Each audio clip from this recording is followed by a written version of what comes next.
Mbote na bino nyonso balandi ya émission tout solo na peuple. Mbote na bino nyonso ba congolais de partout bozali tellement ebele besoin de biso. Et c'est mon point d'ambition que bete bozala ka ebele ba soutien pe balandi ya émission tout solo na peuple bozali ebele na pesi bino mbote kolikete pour bozala na biso tina suka émission to kolekta monga malamu.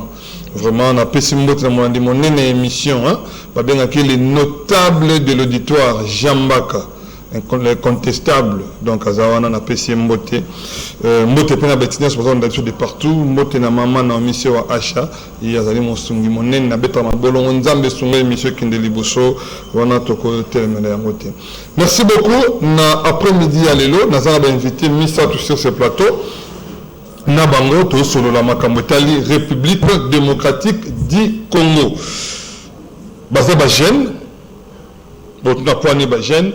C'est parce que espoir il y a République et vendé pas ba jeune. Et likia il y a développement en Mboka Congo, pays monde et vendé et pas ya ba jeune. Ndena boy nazali na à ma droite nazali na Messi Caleb Thomas, yé azali moko ya ba jeune congolais, azali analyste politique ya Mboka na biso, na yé to kabola ma kanisi ndeko Caleb mbote na yo. Winde au Caleb Mbote Nayo. Mbote Nego. Bonne santé, ça va. Santé qui m'a naza flatté na ndenge au pensé na nga poto ya to sur la makamamboka.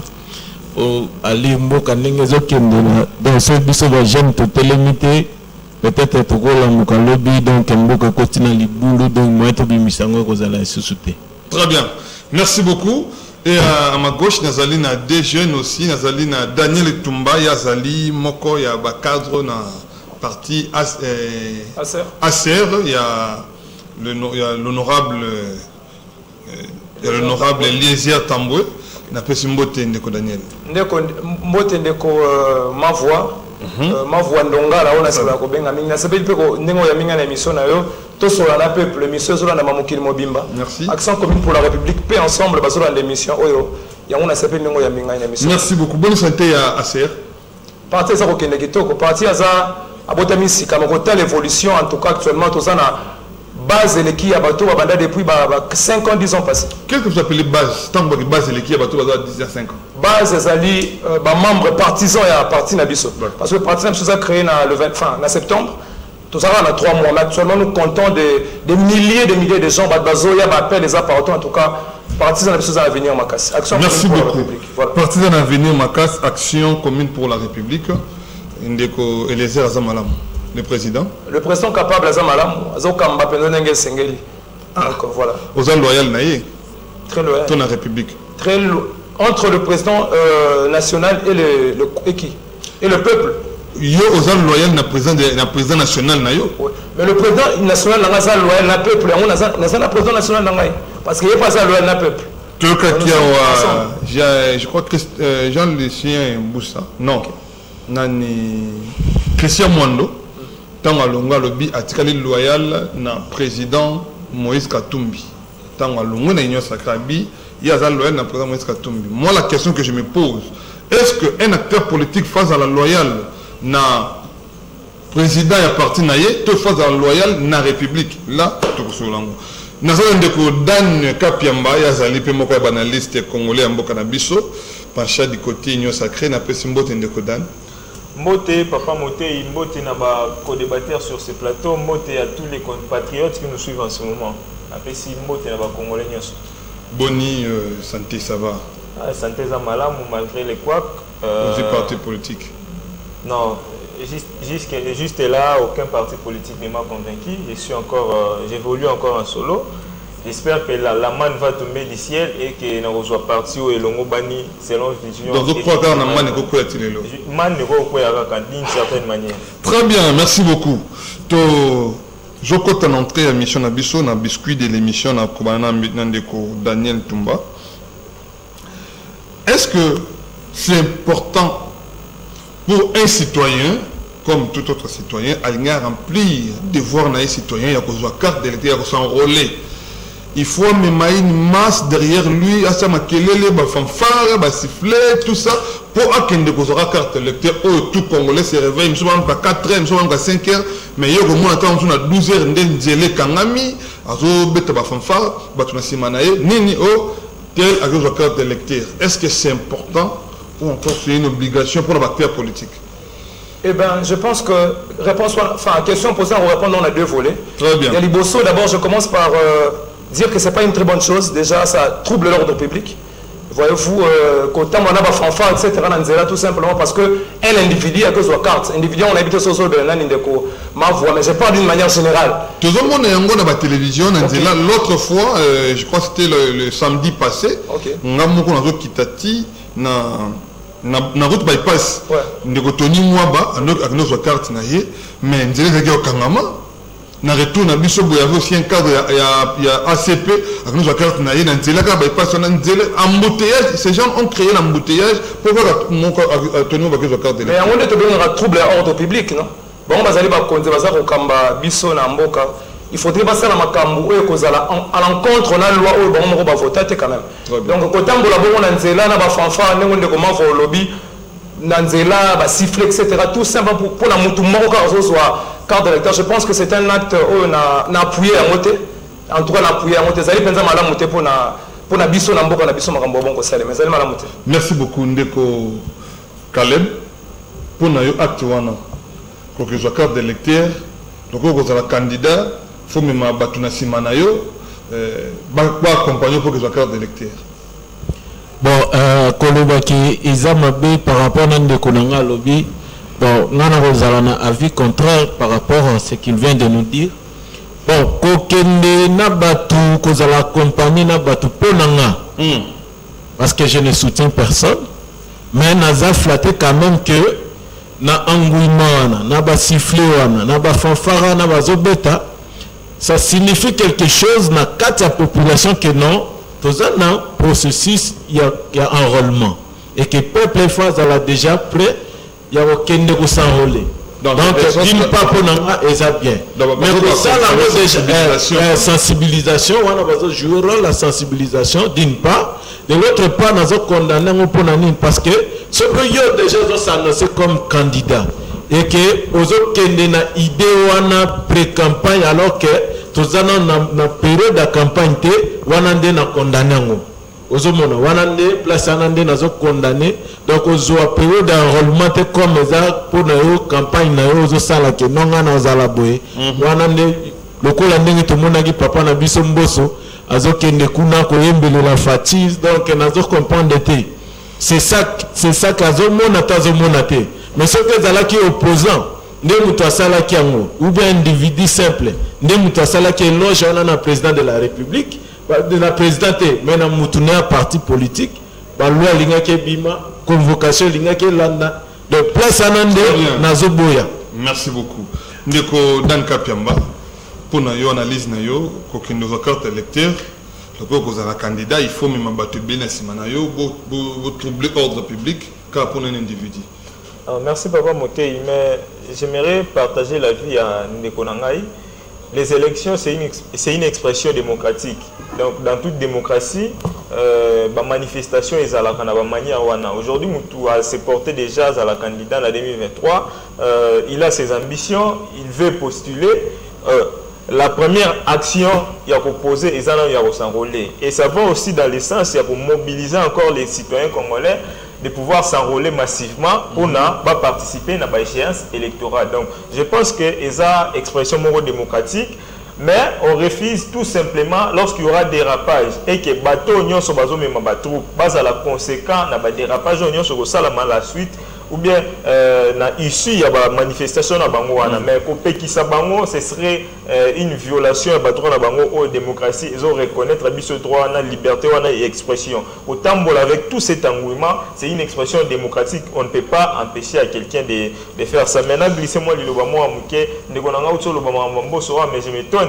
Il a parlé de ces sacs. Mbosso, c'est un président de l'Assemblée nationale. En quoi relation entre Yéna et ces sacs? Soit Sali éloge na Fati, c'est ça qu'on va s'interférer dans Mbosso. Pourquoi? D'accord. C'est une expression. Mbosso étant membre d'une coalition politique.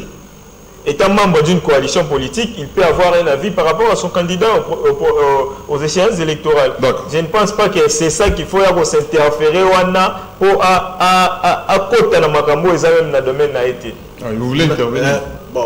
Ce qui n'a cité, c'est ça parce que il y a des médias où ils sont là qui mobilisent, où va faire passer le message à Yamboso. Vous comprenez? Très bien. C'est pour cela qu'on a interpellé ces sacs. Il y a des médias où on va faire passer le message. Alors que les médias sont tous régulés dans ces sacs. D'accord, merci beaucoup. Je crois que c'était clair. Invité sur ce plateau, les décors déjà plantés. Ça, c'était l'entrée de l'émission. Toujours quand on a les Kambutali, à propos le Rwandais Kagame, toujours partagé dans le déco. Paul Kagame, à l'Obinine. Il y a lobby, il y a ça, ni de près, ni de loin, dans Makambo, le Cana Est et la République démocratique du Congo.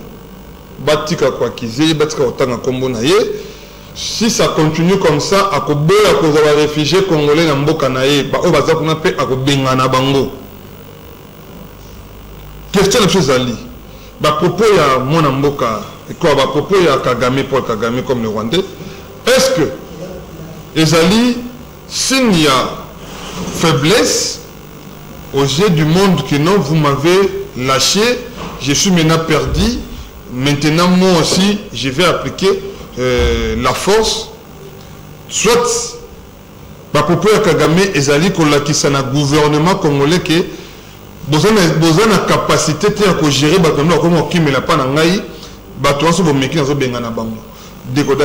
vous avez 4 minutes. Merci Papa Montey. Moi je pense qu'aujourd'hui, ce que la population congolaise de manière générale, il faut pas retenir par rapport à Paul Kagame, c'est criminel. Paul Kagame, et ça il est en perte de vitesse. C'est quelqu'un qui a tout perdu. Il se sent démystifié par le pouvoir de Kinshasa depuis Abanda Aventure Naye, depuis côté en tête il y a Rwanda. Kagame dans ses aventures, il a toujours voulu se bomber les torses na ba saya pour yaba congolais na makila ya congolais ne ba violer ba maman na est ne ba pillera biloko na biso ba ressources na biso. Le Rwanda est devenu le premier pays producteur ya coltan oyo azana coltan te parmi ba ressources na ye. Donc Kagame alingaki toute cette affaire wana est continue à quand. Et le président de la République actuelle avec son dynamisme na politique étrangère oyo à mettre en place sur le plan offensif que militaire. Donc, il rendre Kagame la position de faiblesse, au moins il y a une déclaration, même quand il s'adresse à Bananzela, c'est Kagame qui cite le nom du président de la République démocratique du Congo, il cite le nom de la RDC. Donc, c'est quelqu'un qui est en perte de vitesse. Moi, à Bandi Liboma. Donc, il va chercher à tout bout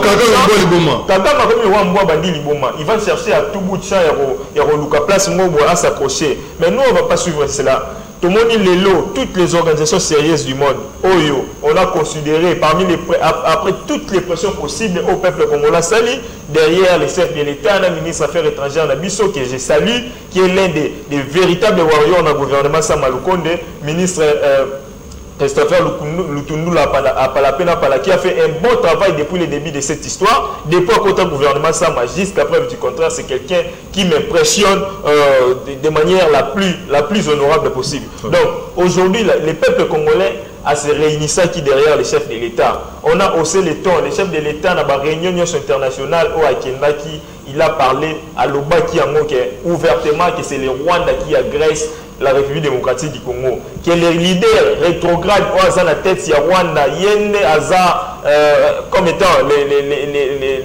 la première personne, les leviers même, il y a insécurité dans la République démocratique du Congo. On l'a prouvé et aujourd'hui les experts des Nations Unies pouvoir noir sur blanc à travers des rapports, effectivement c'est l'armée rwandaise qui soutient les M23 pour nous piller, pour nous massacrer, pour nous tuer les Congolais. Donc Kagame est tout simplement la perte de vitesse. Mokobonde na uto loba mbwa mokoboye asui mutu mbwa abeli azurage azangi place mokoboye a rotelemela. Yango moyo comme ça ba déclaration fracassante oyo rosala eloko mo parce que le monde aujourd'hui a tourné les dos vers ces leaders rétrogrades de chef de l'État na biso considéré qui. Merci beaucoup.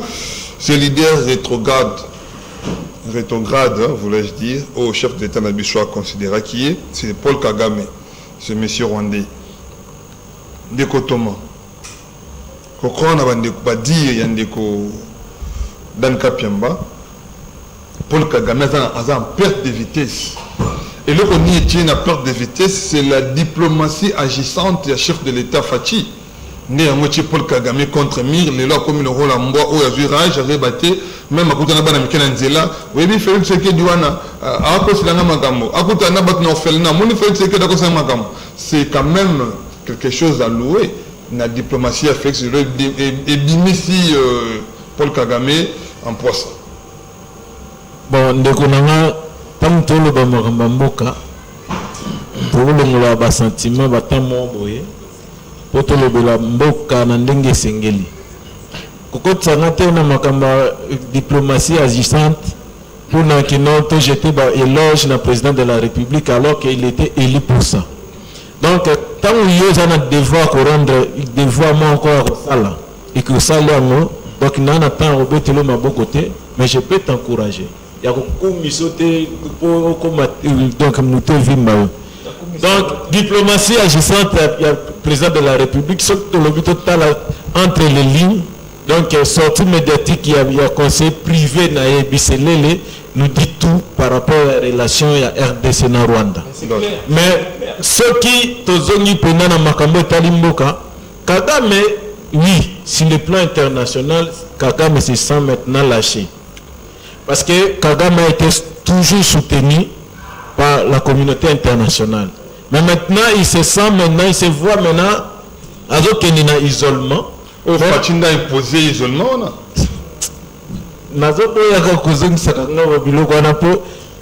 Raisonner na peuple parce que peuple azolanda biso tikanga te raisonner na peuple. Un message japonayo. Mbote papa Motei, merci beaucoup Nandeko Thomas pour la analyse naïe à la côté un peuple, mais à honorer Bisso à l'ongola chapeau si ça sera une bonne chose. Merci beaucoup, c'est Ndeko Christelle depuis Yolo. Merci beaucoup. La voix du peuple, c'est la voix de Dieu. D'accord, merci beaucoup. C'est ça la voix du peuple. Oui. C'est pourquoi on a Bisso que Christelle à l'ongoli quand même. D'accord, merci beaucoup. Et t'as le peuple, donc avec souci surtout parce que nous faisons toujours partie à peuple. Ngana le barangoche à tout moment que ngana le kana ba état à guerre tant rébellion Jean-Pierre Bemba Gombe bandaka moi j'étais encore à l'Équateur na yebi souffrance au batu ba vivre quand on a tant à guerre. Donc ya on a lingaraté ko blaguer tant batu bazana na place moro bobazo souffrir mutumo bobo kumisaka. Alors Kagame se sent isolé. Il faut maintenant zone là à l'interne et pas naïe pour attirer moi confiance moi à peuple naïe. C'est pourquoi Kagame aussi alors non je ne peux pas me laisser faire. Il faut maintenant sensibiliser le peuple. Pour moi que non biso tozo ba sanction mo boy o makamo ko etali biso te alors que makamo zo le kana Congo l'ennemi numéro 1 à Congolais est Kagame.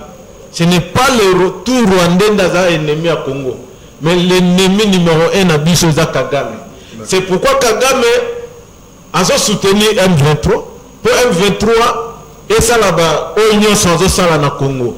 Mais le problème aussi avec nous est que leadership n'a niveau Mboka Ezate.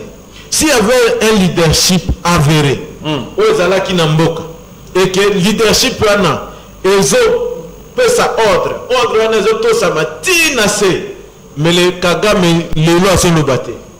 D'accord. Donc ce Kagame a solo batté lelo c'est parce que le leadership vraiment avéré dans niveau très haut ya moka tinacé ezate. Merci beaucoup Ndeko Thomas ni ne ko salo pas si soko ndimi que non Félix Sekedi président ya mboka na yo pe ya mboka na ngai ndi alobaki que non ce n'est pas abaka mo pe que ça Rwanda mobimba te mais c'est juste Kagame na régime nende wasa so bazo bunsa Congo pour nini ko ndimaka te c'est la diplomatie au lieu de retourner ça baluki pour ne pas croire que c'est la diplomatie et cette diplomatie parce que il y a aussi une couche.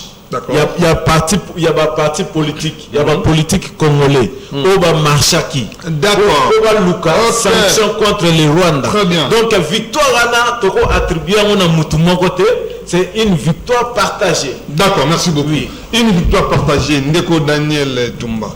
C'est une victoire partagée mais pourquoi bino union sacrée bongo de victoire aujourd'hui d'abord voilà une question de monsieur Yami Balé lelo position Paul Kagame ba propos na ye bino na ACR et puis na union sacrée boji yango nengeni c'est une réussite diplomatique tous ali bino que vous êtes faible vous n'arrivez pas à prendre soin de votre population vous nous déposer sur le dos de Kagame. C'est bien Ndeko Caleb parce que azo reconnaître la puissance ya Oazali Mokonzi Mboka malgré l'incroyable yango azolo bango d'une manière ou d'une autre ça prend à droite mais là c'est pas parce que azolo bango menacé mais on a compris tout simplement que le président de la République azo mené Moussala Mozali Makasi et mutu ya roboya yango na Congo azalité alobi Kazali Ndeko Caleb alobi Kazali n'a pas ya peuple mais koyoka ya azo tatabana un peu cause na part ya peuple ngo ça peut reconnaître puissance ya Oazali Mokonzi na biso Fachi Beton Moussala azali ko sala et bien ils ont une faiblesse mais moi je dis que c'est pas une faiblesse pourquoi dans le régime il y a Fachi Beton oyo de reconnaître réellement sans hésitation que l'ennemi à Congo Zalaka Kagame. Dans le régime passé à Kabila, je m'excuse, ex-président de la République Kabila, c'était des tâtonnements. Le sénateur a vie. Le sénateur a vie. C'était des tâtonnements. Candidature. Bon, Atcha ou bien Atchaté, ce n'est pas notre problème. Nous savons que le président de la République, Azali, n'a pouvoir. À telle élection, Azali, c'est celui qui va gagner parce que Azan soutient la population. Merci beaucoup. On continue à l'idée pour Loba était Ndeko Caleb en tout cas à reconnaître malgré le bien au droité c'est vraiment c'est le président de Salam Moussala Ozali Makasi na régime où on doit reconnaître sans hésitation que régime enfin Kagame nde eza ko bundisa Congo ouais faut qu'on ba propos na ye ba propos ndeko Kagame na habité la bengi ndeko pour na erreur ya munoko Kagame ko ba propos na ye dans un de côté hein n'est pas la chose de côté de côté parce qu'il est l'auteur principal il y a agression au niveau social na Rwanda makile et banda kotanga depuis le 97 il y a nyo sur les c'est mazaline de côté voilà qu'on a pas propos na et bien parce que ben yango ndeko kala pas lobby azolo ba mingi sur le plan de faiblesse et dans les faiblesses au contraire moi je parlerai de la puissance pourquoi parce que dans le régime on te reconnaître réellement que Kagame azali ennemi na biso Kagame azawana ndeko ben cap ba ko loba yango azana perdre via vitesse azana perdre vitesse malobaneza ko la clairement que azana sika côté le matin lundi ba propos na bien que rectifier na bitene de commenter sur lundi ba propose ali ko loba à rectifier qui pour dire que ndeko le baka ko bengana wana ago ça sous deuxième propos pour rectifier un peu avec vous rectifier pour réfugier baza sous ordre n'était bazali sous titel il y a HR oui sous titel il y a au commissariat pour les réfugiés. Bien sûr, normalement, à rectifier, on y a sur les justificatifs en réalité, Ndeko Kagame, vraiment, sans vous mentir, a terminé ses camarades. Ils se sont maintenant lâchés, la place ne soit bon, na pouvoir aux alliés en place, na régime aux alliés en place, va démystifier. Il y a Congo, bien sûr. Avec le président de la République, Fachi, na Moutou na Yango, tout ça, comment on a gazé démystifier. Merci beaucoup à démystifier. Propos à Kagame. Kagame, quand on parle de Kagame, Kagame c'est le président rwandais. Président de la République à Rwanda, il s'appelle Paul Kagame. Rwanda nde bango ba créé 23 ba bunsaka biso na est de la République. Rwanda nde bango ba lingaka bolango wa Congo te. Rwanda ba toni mboka na bango na richesse ya Congo.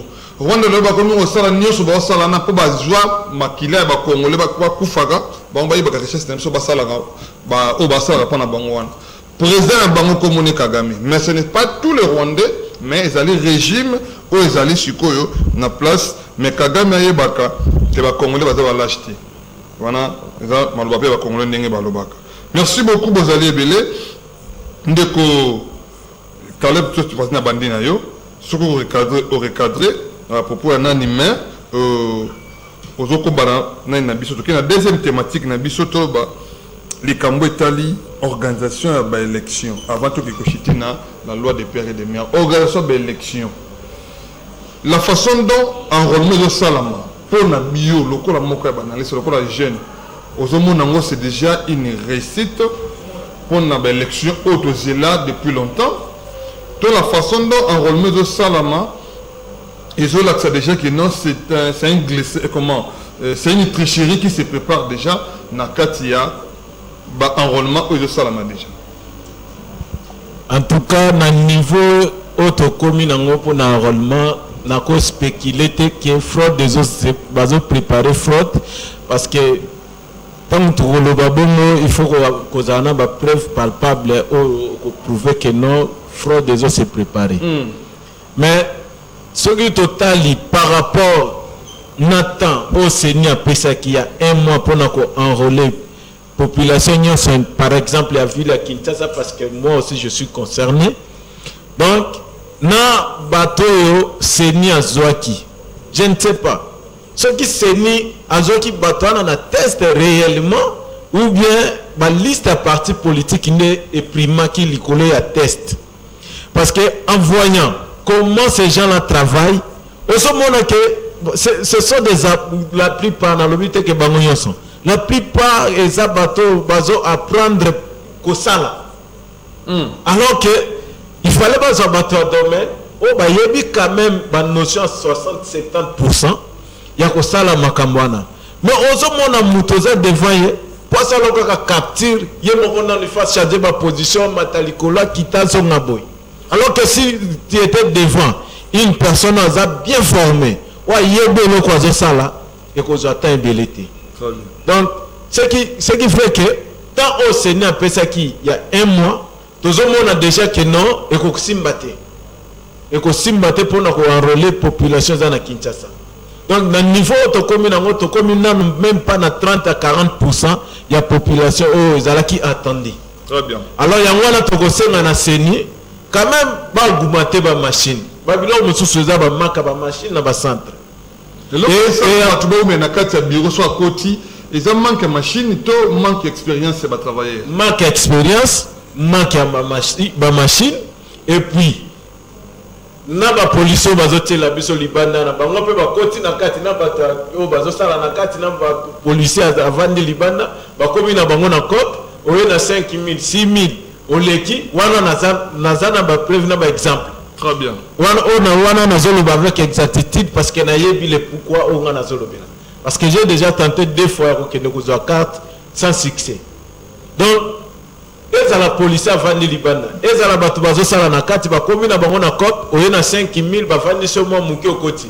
Mais muto qui déjà tongo wa comme comme na liste bazo comprendre te mais liste za wana ba bato bazo kota tout monde ba monter ndenge nini bazo kota. Donc côté anapé il faut bazala na et moko regardant pour privilégier bateau avant muto se sacrifier à bimina ndaku na 5 heures. Comment on se retrouver 17 heures jouer carte mais muto na 15 heures jouer carte tiki akei. Injustice onande ya ngonde tozoboya. Donc c'est ni mukonza seni comme bayebisaki biso ke non, c'est un expert à la matière. Atala nanu banda likolo tinase atala ba exemplaire makambo ndenge salemi. Parce que quand même évaluation mi parcours pour rectifier bâtir parce que ceux qui ont fait la tine na ne va pas l'évaluation donc na monique bato belé ba ko s'enrôler alors et ko préjudicer na ba ko amélioration salami ba carte comment ko ba ko améliorer moi travail ninga za ka ne bandeli quand même c'est-à-dire moi au lobby ba sala yango ba carte bandi ko bima moi bien na combien de centres on va améliorer. Très bien. Combien de centres pendant va améliorer tete ko ba nene. Merci beaucoup. Ndeko Daniel Tumba. OK. Lelo Seni ba bien que nous améliorer quand même moi travail. Ningi musazo salamela, ningi ba carte zalaki. À la lire où vont les choses. OK. Tout s'attend à l'élection oyo. Et tiens, tu sais que doit Moulumba des résumés mémoire à Comité Rabiso, il dépêche une fois au pouvoir à organiser des élections au nord de la Congo. L'autre monde a moins à Tien Tshisekedi, son fils biologique, en même temps son fils idéologique. Est-ce que tout s'attend à l'élection, n'est-ce pas l'élection, na préparation de l'enrôlement Salamao? Bien sûr, déjà je pense que le président actuel, c'est le président à encourager. Parce que quand on a mambozo le Cana Est, il y a beaucoup de cannabis. Et belé bakwa konzimate ke makambo élection ko salem. Mais quand même le président a levé temps. Processus yango to bandaki. Processus bandaki bandi na le 24 je m'abisse. Bandi le 4, Donc ça moi je suis convaincu que l'élection est ko salem parce que déroulement c'est ko kende mais quand même il y a quelques points de négativité qu'il faudrait soulever. Je pense que ndeko Kaleb Alobi en moment d'ambu. Parce que moi j'ai fait 2 jours pour avoir ma carte d'électeur. J'ai fait 2 jours. Au Roya Tongo, tu es là, dans le centre, etc. Mais mon toyer est sous 15 heures. à côté directement bimi et moi mafia zali ba to pe ça va on va bien rakania ka pesi policier bimi à côté si avant ça moi ba biloko zali pour retarder un peu comment élection et que ça enrôlement et que les malins ça fait vraiment pas bien et puis le monsieur zali ba machine en fait ba machine zali mukie net ngana s'enrôler na bandel wana na 8 décembre à l'école Saint-Jean école munene mais machine zali ka mo quand toi to kosenga yo me batuti na sima non OK bien que je suis candidat député provincial mais na memi batouté na sepela kinga imo na simplicité wana na analyser pe na terre sur le terrain comment les choses se passent pour na ko ya ko lobande to zolo bana tefe le peuple là landa biso pe na ba autorité na biso ya mboka balanda que mon seul réseau ma bien mais seulement il y a quelques couacs ba policiers bazali na ba entrée wana bazonzi ba kanyaka et puis à part ça moi augmentation de machine mais sur place ba expert au bazali vraiment il y a place dans la joie qui carte on a félicité parce que Moussa avant ça les alliés très rapide et puis très bien en fait. Très bien, merci beaucoup. N'ayez pas nos dan kapiamba. C'est moi qui partage na repé ça ba parole na muto na repé ça tout ça tout à plateau. Ça ka te muto na banaya banaka non. C'est toujours comme ça même bino bourbenga biso to comme na biso oui bango za bon dan kapiamba na pesio même ta d'antenne na ba ko débattre na yo c'est ce plateau na kambo tali enrôlement ndenge salama ils ont ko assurer biso ba congolais élection crédible autorisée pendant temps là. Merci papa Motei mais avant tout permettre ngai na zonga na ba propos de konangai sur les points il y a Kagame dans la situation est ya mboka na biso. Ndeko il faut reconnaître le komoko. Tout le monde a un peu contradiction. À un moment donné, on doit être cohérent même si on est dans les faux. Même à ta chose en opposition, il faut par moment rester cohérent. Aujourd'hui, les représentants légaux, il y a population congolaise nyonso ya mboka na biso, c'est le président Félix Antoine Tshisekedi Tshilombo. Ce n'est pas aujourd'hui c'est lui le représentant légal. Parce que je suis sympathisant et chef de l'État, c'est la Constitution qui octroie ces droits-là. Il y a un moutou, à sa porte étendard, il y a un abysse sur le plan international et national. Il y a un moutou au nom de tous les Congolais. Donc, les Congolais doivent en parce que c'est la Constitution qui les reconnaît. Et ça la bon éthique à la paix bon. Ce n'est pas aujourd'hui la population congolaise à se réunir pour Kolobaké. C'est le Rwanda qui agresse la République démocratique du Congo. Vous l'avez rappelé, IDPS dans l'opposition, elle avait toujours dit que c'était le Rwanda qui agressait la République démocratique du Congo. Les autres opposants, mais parce qu'on n'avait pas un chef qui portait la voix de la République démocratique du Congo, il y a une résolution. Aujourd'hui, il faut reconnaître que la diplomatie à chef de l'État actuel est agissante, est comme Moutou IDPS, de manière concrète, Moutou ne doit pas continuer à pouvoir et il y a sali sur le plan diplomatique. Merci. Élection. S'il vous plaît, papa Moté, dans une résolution, il y a Nations Unies, le Conseil de sécurité des Nations Unies, à travers le président de la République, la diplomatie, parce que le ministre des Affaires étrangères congolais a abordé la question dans le Conseil de sécurité. Je te rappelle ici, sous Joseph Kabila, président de la République, il y a un journaliste qui s'est mission, je cite son nom, père son nom, Lushi Mandjate, il a un programme juste parce qu'il avait cité le Rwanda. Il avait cité Paul Kagame en pleine émission de programme de la RTNC. Le DG de la RTNC a perdu son travail parce qu'on avait cité le Rwanda. Élection dans Kapiamba. Donc aujourd'hui, dynamique aux minutes au Congo, en commençant par les sommets, si il reste à Congolais, c'est le Rwanda qui agresse la République démocratique du Congo et ça reste comme ça. Par rapport à l'élection, je pense que tous en étape processus électoral les arana étape belé. Tous en étape il y a enrôlement à l'électeur. De konanga tu ko rappeler tumbabadi bangake bakwa kezali effectivement tous nous avons remarqué de quoi. Il n'est pas rappelé, on peut peut-être donner Tumba. Il n'est pas taillé. C'est pas le mec qui va quoi qu'ils allaient. Coco sa polémique. Il n'est pas le mec qui va quoi qu'ils allaient. Quand tu regardes Tumba, quoi t'étais. Quoi ça même Azan comment Azan pour soutenir ma propos nani une secrétaire. Ndeko Thomas Ndeko Tumba balobi qui est bakwa qu'ils allaient par rapport il y a enrôlement. Dis-moi reconnaître après avoir pour le merci beaucoup. Et tous les restes à Congolais, bisonnions se reconnaître qu'il y a bakwa qu'ils allaient. Notamment la corruption babilo wa bakanya kawana mutaye sima parce qu'il a des moyens. Si tu reconnaître bien sur ces plateaux qui va quoi qu'ils allaient, va commencer à reconnaître quoi qu'ils allaient. Est-ce que tu as réalisé que eux allaient quatrième fois on a besoin de organiser l'élection.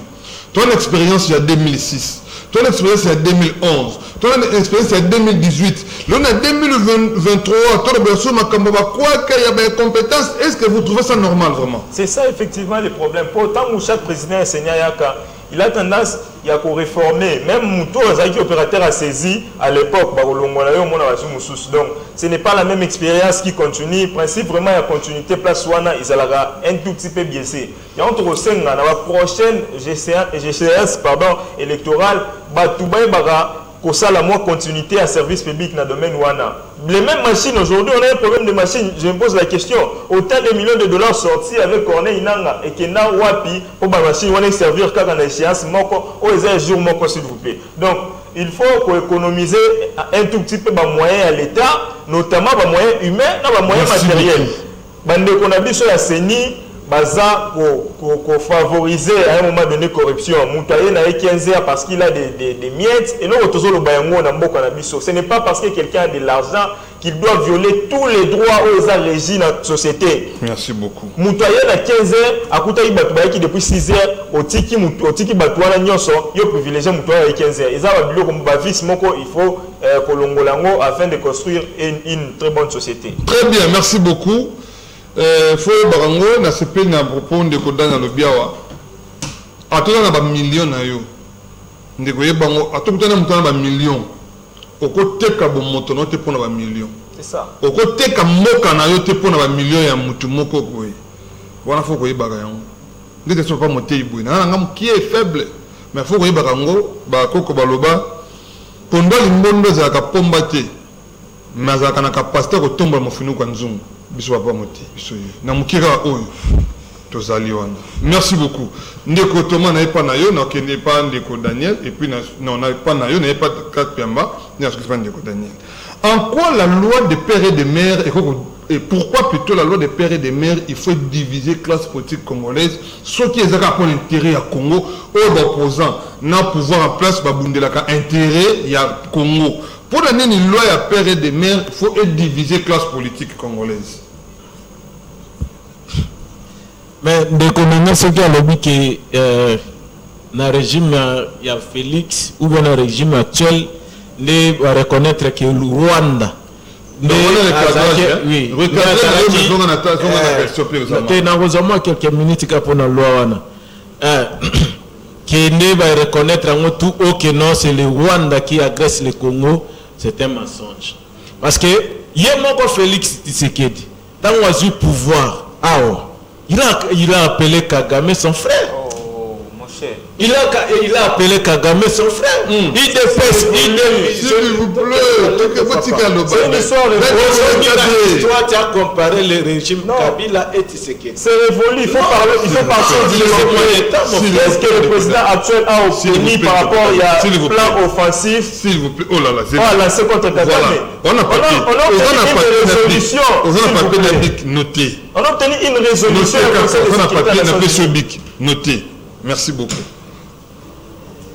Il a son président, au président Nabiso Yoso.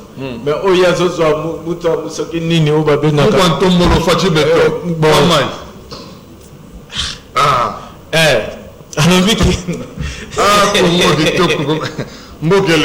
beaucoup. Donc, après de la file d'idées Nazala Kinango, donc, on a vu que non.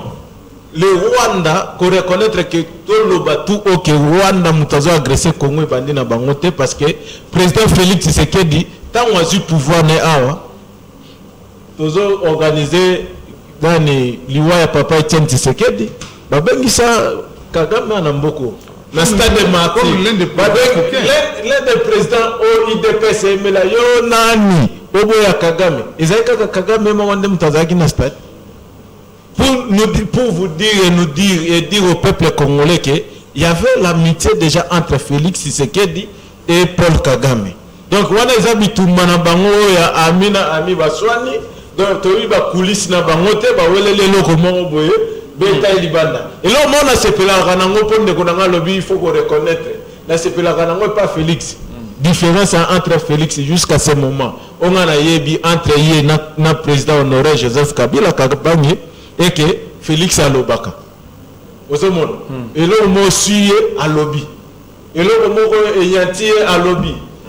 ozomona a échoué quelque part le but na mekaki na kanisaki batana bazalaki na biso mais donc koloba wana même cette sincérité différence ya wana le but et l'homme on a sepelaka nango pa na ye po ya lobaka mais Kabila au contraire ne parlait pas même congolais sincère merci donc Kabila ne parlait pas donc na nyonso ya mabe na malamu o barda ko soa ye na kati na ye jusqu'à ce que Kabila ait que sa vision na suka que non je n'ai pas y à trouver donc n'a trouvé même pas 15 personnes tout autour de moi pour te tomber mboko et puis n'a réussi de changer mentalité peuple congolais n'a habité abana ko loba nini place wana mais ce que lobito zongana et puis de quoi lobi que non ndongo connaît nanga zoke belé ya ba machine ndongo na kendaki wapi et puis ba machine ngo ke wapi mais puis non de président actuel yeye nanga tiki ba machine nanga n'a pas parti avec ba machine nyonso tout ba tosa là qui na 2018 nanga tika ki ba machine il y a déploré la continuité de l'état il y a déplorer moi mais président actuel Yasseni il fallait pas qu'il y ait la continuité des affaires de l'état il fallait avoir machine pour un changement un changement machine il a créé qui marchait na le cas du Maroc il de pèse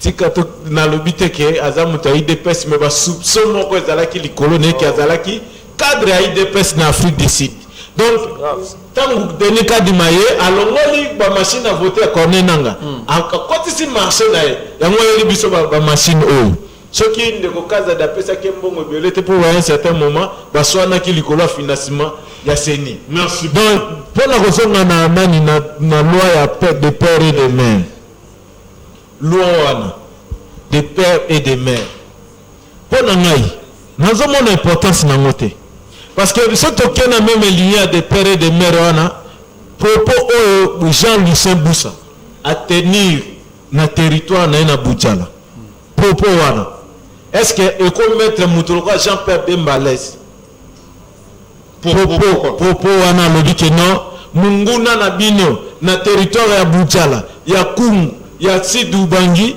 eza muto papa nae aza congolais tout celui dont le père n'est pas congolais est notre ennemi dit ministre Jean-Lucien Boussa nazaki na audio na ngwa moi na tango ezate mais na webi soke tango ya zolo babo mwana combien oyo Jeannot Bemba sali na Équateur et puis azo clasher sur mémoire il y a un grand leader Mouto à se sacrifier qui pour l'Équateur mon bien qu'il n'ait pas de père et de mère alors que des pères et de mère n'amboko baso détourner mbongo baso yiba mbongo mais des pères et de mère pour la loi on a des pères et de mère ça n'a pas d'importance chez moi ce qui peut sécuriser ce pays au côté pays to peut ça na confiance tout est batu patriotisme le lingamboka mais des pères et des mères ça n'a rien à voir avec le développement ça n'a rien à voir avec la sécurité ya mboka na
Merci beaucoup, Bolim Bisneba Congolais, besoin d'Abisso, Boyto na Congo, na Kinshasa, na l'autorité na Bisso, Abisso pour un cadre na Nengelingi, et Jean Nengelingi. Merci beaucoup, heureusement, la RTP Zali bien cimenté, scotché, donc à tant que Katani, vous allez toujours na Bino. Nous avons dans le cap, il y a 2 minutes, dans le 2 minutes, c'était une émission na Bisso. Pour une loi de père et de mère, il diviser les Congolais, on a réfléchi d'abord au Congolais. Loi de père et de mère, écoute diviser classe politique pour quelle raison? Rapidement, avant la loi de père et de mère, dans 2 minutes, on a recadré un déconanga autour de la Fortuna Bisselele. Nul n'empêche à un État d'entretenir de bonnes relations avec les voisins. De l'autre, on a l'histoire sombre avec les Rwandais, effectivement. Mais aujourd'hui, demain, l'histoire peut changer. J'ai toujours donné le cas, l'exemple. L'abondance n'est nulle part de Papa Moté. Il permet de regarder le Bango du Soussou. La France et l'Allemagne étaient des pires ennemis. Ce qu'on a interrogé l'histoire. Mais aujourd'hui, on parle de l'alliance franco-allemande. C'est l'alliance la plus sincère aujourd'hui, voire même... C'est l'alliance la plus... S'il vous plaît, c'est l'alliance la plus sincère. Il y a Union européenne, l'Alliance franco-allemande est la plus puissante d'ailleurs. Pourquoi qui ma déclaration Fortuna Bisselele, c'était clair. Moi je ne trouve pas on a parlé de la diabolisation des Arabes. C'était très clair. Le président de la République avait une très bonne volonté de partager avec son frère, entre guillemets au départ, son frère Paul Kagame, mais il n'avait pas la volonté de collaborer avec le président de la République. Loi père et de mère. C'est très grave. Les États-Unis. Loi de père et de mère, c'est très grave si un Congolais dit comme ça. Et sur quoi un intellectuel. Aux États-Unis, il y a une loi. Si tu n'es pas né aux États-Unis, tu ne seras jamais président de la République, quels que soient vos potentiels, quelles que soient vos richesses. Loi, elle sera toujours impersonnelle. Et ça, c'est parce que tu auras beaucoup d'argent, tu vas créer des sociétés,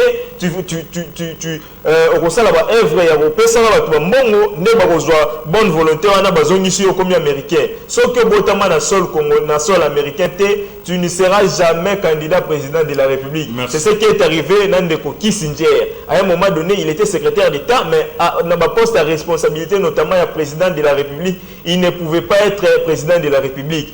Naka il y a des pères et des mères.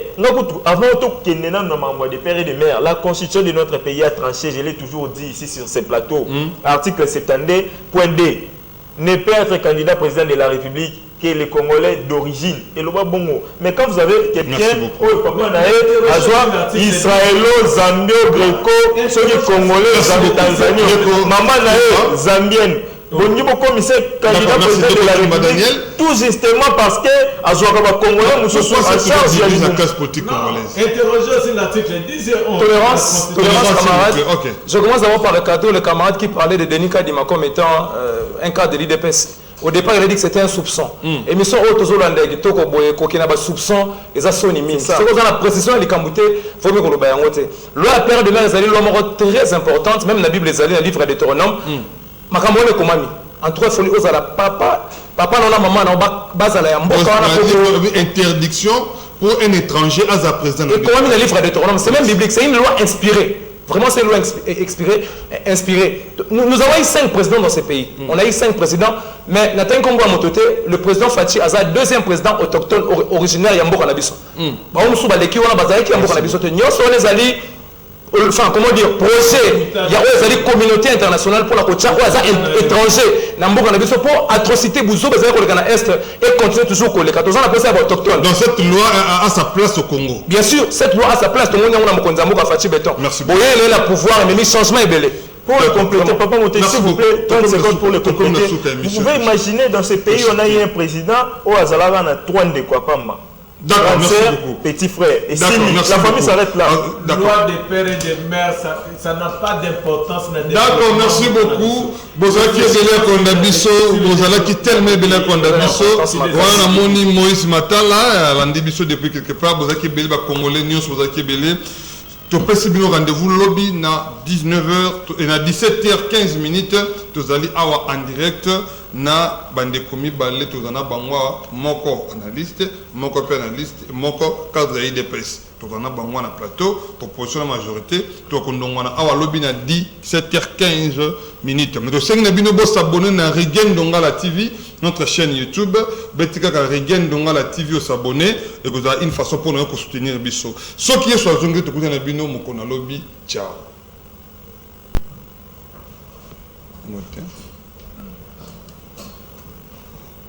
Thomas. L'union sacrée de la nation.